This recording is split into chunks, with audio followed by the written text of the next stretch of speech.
சொல்லு கெட்டு போச்சு, செல்வம் கெட்டு போச்சு, செல்வாக்கு கெட்டு போச்சு, முகக்கடை கெட்டு போச்சு, மாங்கிலே ஏறெல்லாம் புறப்பட்டு நிக்குது. சாமி சரி சாமி, சரி சாமி. வேற அவ்வளவுதான் சாமி. இன்னும் காசு அதுமோட காசு வருவாங்க சாமி. அந்த காசு வருமா? அந்த காசை பத்தி கேட்க வேண்டாம். அந்த காசு இனிமேட்டுக்கு உன் கைக்கு வர்றது கஷ்டம்.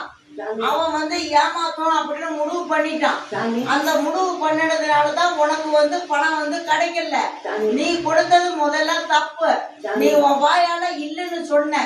என்கிட்ட பணம் இல்ல, காசு இல்ல, ஒண்ணு இல்லைன்னு சொன்ன. ஐயோ ஆபத்துன்னு கேட்டாங்க. உன்னோட மனநிலை இறங்கி போச்சு.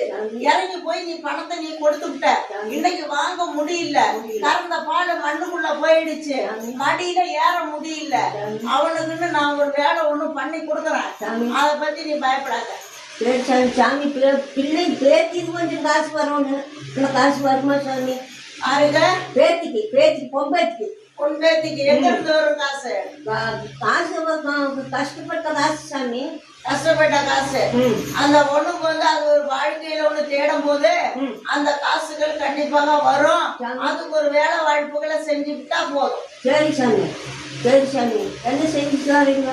இந்த காசு வந்துட்டு என்ன பண்ணுது?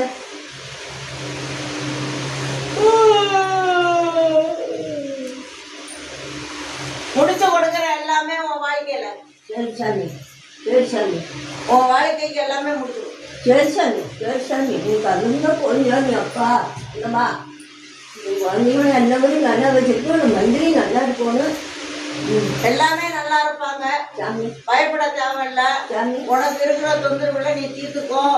உன் பிள்ளைக்கு இருக்கிற தொந்தரவுகளை தீர்த்துட்டு மாலை ஏத்த விடு. இதுக்கு மேல மாலை ஏத்தாத. நீ மூளையில உட்கார வைக்காத. முகக்கலை கெட்டு போகுது. தெம்புகள் குறைஞ்சு வருது. வாழ்க்கை இல்லைன்னா உள்ள அழுவுது. பங்கப்பட்டு அசிங்கப்பட்டு நின்று போச்சு. அவமானப்பட்டு கோட்டை கட்டி நின்று போச்சு. சொல்லுபட்டு உக்காந்துச்சு.